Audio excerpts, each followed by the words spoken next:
All right, we're super excited. We're here at the Dimension Mill in Bloomington, Indiana today. Orlando and I are gonna go in and see this job in progress and talk to some of the amazing tradespeople that are behind the action. Oh yeah, come on.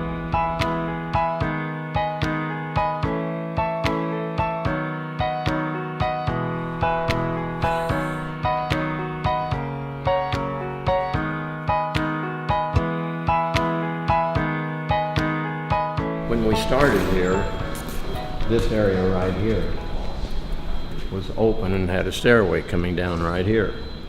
And all of this had a floor in it. And everywhere we took a column out, took one out there, and we took one out over there, and one over here, and we took those out and took all the floor joists out. Those stairs and a lot of this wood you see in here was made out of those floor joists. It certainly has got to be easier to start from scratch and start with new materials rather than reuse materials. So, you know, tell me a little bit about that process of having to harvest materials out of the building and reuse them. That was not difficult. Actually, we had somebody that specializes in doing that, actually take the material and plane it and make the stairs. Yeah, we did the stairs, the stringer, the treads, and the posts. They all came from the floor joists that were removed whenever this area here was opened. We started from the very beginning, came down here with a flatbed trailer, loaded them up. It took probably 3, maybe 4 guys to carry one. They were 4 inches thick, 14 and a half inches wide, 18 foot long. First thing we did was have to go through and get all the nails out. I really appreciate all like the nail holes and all the all the character that the wood has. Did your crew like enjoy working with a product that has been older, or did they get kind of grouchy about the extra work that would have to go in? I think they enjoyed it. It was more the weight that they were probably the most grouchy about. These 2 stringers, you'd pick one up and 2 guys pick it up, no problem, set it in place, and they're like, oh, this is great, this is no big deal at all. Same 2 guys went to pick up the other one. And there was at least a 20, 30 pound weight difference between the 2. Yeah. So there's a lot more steps involved when you're working with older wood, and of course the big thing is making sure all your nails, rocks, dirt, anything has been removed from that, because you don't want to hit any of that with saw blade or. No, I'm really good at that. That's my specialty. And we were lucky in that we only had to replace 1 set of planer knives in the whole thing. There was a pool going in the shop amongst everyone, how many nails were going to be hit and all of that, and it was only 3, maybe 4 nails, so we worked out.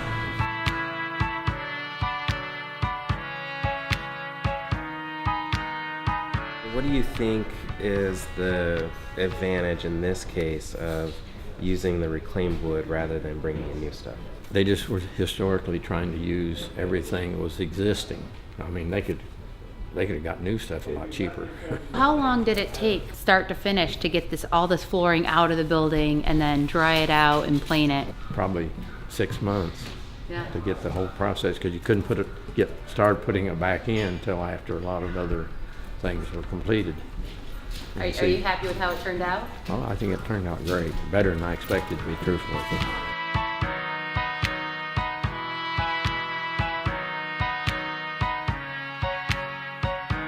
So I understand you also source some local products to finish out this bar area. Can you tell us a little bit about this limestone countertop? The limestone came from a local company, 3D Stone, and it was the first time we had really done limestone countertop at this scale. The worst part, I would say, of limestone is its weight. Other than that, once we got working with it, it was pretty easy to work with, easier to set in place, kind of get lined up, similar to setting any other countertop. There were a few chips and dings and that sort of thing in the limestone, but that was a pretty easy fix. Mixing up some Duco cement with some ground up limestone, just kind of patching it in, similar to what you do with like Bondo. Looking at it on paper, it seemed very daunting, but once you started working with it, it was pretty easy material to work with. You had said that you actually have a background in working in countertops and doing laminated tops and other type countertops. So what was the difference working with a natural limestone as opposed to these other products you were more used to working with? I would say the biggest thing was probably the weight. And then you've kind of got the unknown of, okay, if I do this, what's it going to do? What's going to happen? How forgiving is the material? I mean, with solid surface, it is pretty forgiving. Laminate not so much.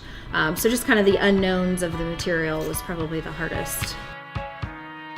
So tell me a little bit about this veneer product that you have on the wall here. Where was that sourced, and just like what kind of material is it? It's kind of new to me. So that is white oak veneer. It came from High Tink Veneers here in Bloomington. And typically when we get panels in, it's a nice smooth surface. This was a little different in that when it first came in, it actually had a texture to it. So the lines here, everything was rough. So you had a texture here of where that line was, and then you had the rough veneer. So in order to get the look, we had to spray a white lacquer over the panel. And once that was dry, we ran them through our belt sander to get the smooth surface. That's super very cool. That's the first time we've really done anything with a texture like that.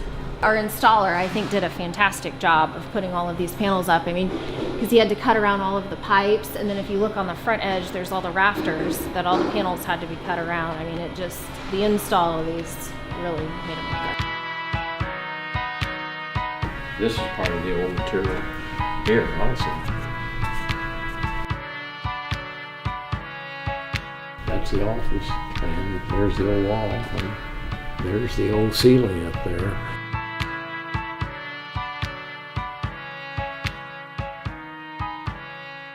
Well, this can be right here, I think, but if we move the chairs.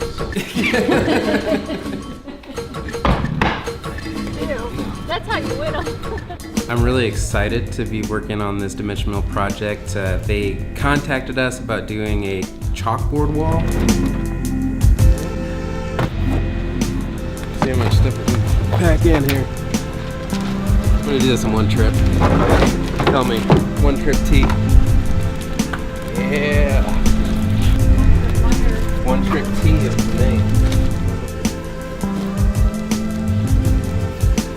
The Dimension Mill is a really cool space because it's new to our community. It involves startups and the tech community. And so with this chalkboard wall in this area, they're gonna have muralists that come in and do announcements and designs and all kinds of stuff like that. And so I'm really excited to be a part of that. Either way, I can do it, you can do All it. right, What do go you ahead. want? Me? Okay. Get after it. All right. Brand new wall patch. Oh yeah. And you keep your tools so clean. You know, I subscribe to the 5S methodology. What's that? There's a lot of S's, there's 5 of them. But one of them is shine. One of the S's is shine your tools. I'm waiting. Waiting for what? The second S. Oh, well, alright, so it's, I only was expecting one S to explain one S. You want it along the wood trim? I thought you were the master cut it. The secret to master cutting in is putting down tape. I never put down tape. Isn't that horrible? You get these guys that they'll be like, I never have to use tape, and then when they're explaining it to you, they got their hands out and their hand is shaking like this. I do a straight line, you know. It's like, okay, buddy. Yeah. You have a 2-inch angle? Yeah. This is the ticket right here. Have you given these a good shake? Yeah, they're on the shaker.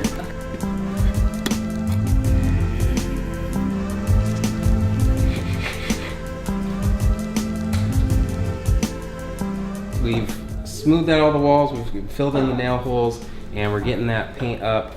First step is to do all the brushwork, then I'm gonna come behind with the roller and fill it in. Feels kind of weird.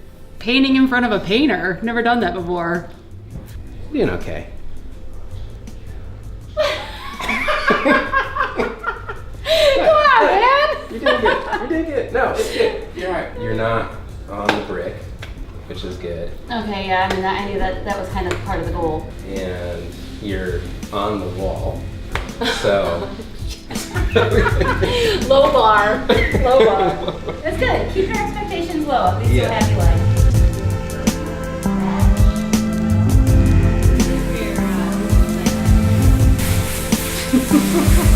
Hello. Yeah.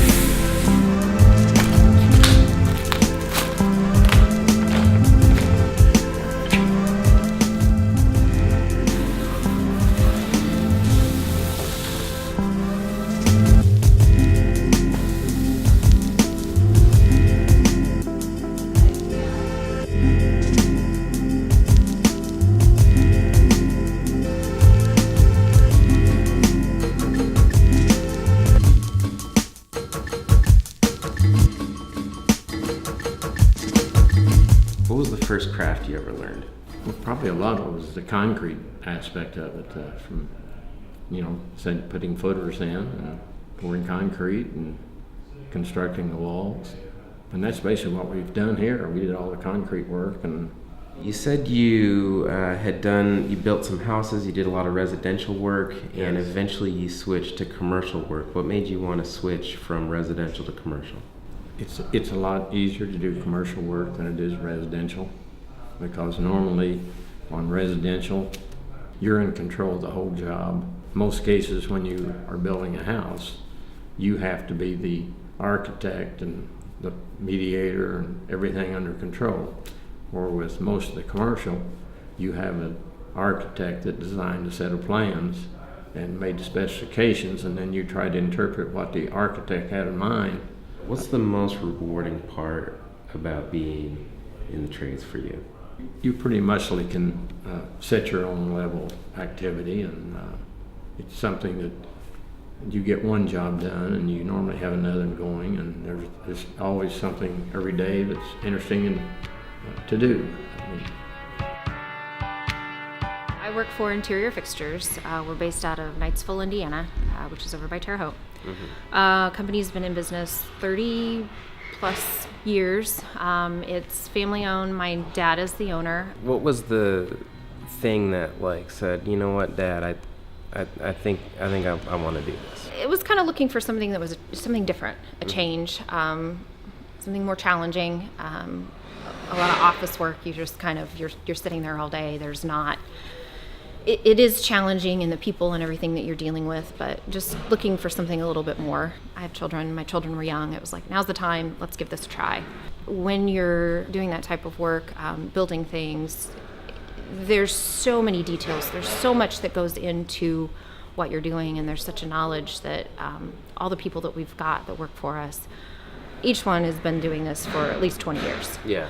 What was it like for you learning a trade, not having the experience? I struggled with it at first because to me, I thought there has to be a class for this. I should go to school. There's a class I should take, and there's not. And my dad, his main thing has always been the only way you learn how to do everything is to do it, and then you screw it up. And that's really how you figure it out, because then you're never going to do that again. Usually in the middle of a project, I have a few moments of why did we decide to do this? And I'm like, this is never going to happen. And then in the end, once it's all finished and you see everything and you're like, okay, this is good. Let's go do it again. Let's go ahead and talk about the reclaimed wood that is used in these cubicle areas. So the wood we purchased from a Bloomington company called Hoosier Reclaimed Timber. They got it from a barn in Wheelersburg, Ohio. They kiln drying the wood to remove all the bugs, ran it through a brush sander to kind of clean everything up, give it a nice rustic looking surface. One of the things that I just love about this space is all of the mix of all of the different natural elements. I mean, you've got the brick and you've got the reclaimed wood, and then you've got metal. And all of it plays so well together. I mean, that must have been fun working with all these different materials and see it all come together at the end. Yeah, and that's always the thing with our line of work. You just see certain parts of it. You've got your laminate colors or your countertop colors, and then everything actually you've got the final install of everything, and it's like, oh, that makes sense now. You really see it all come together.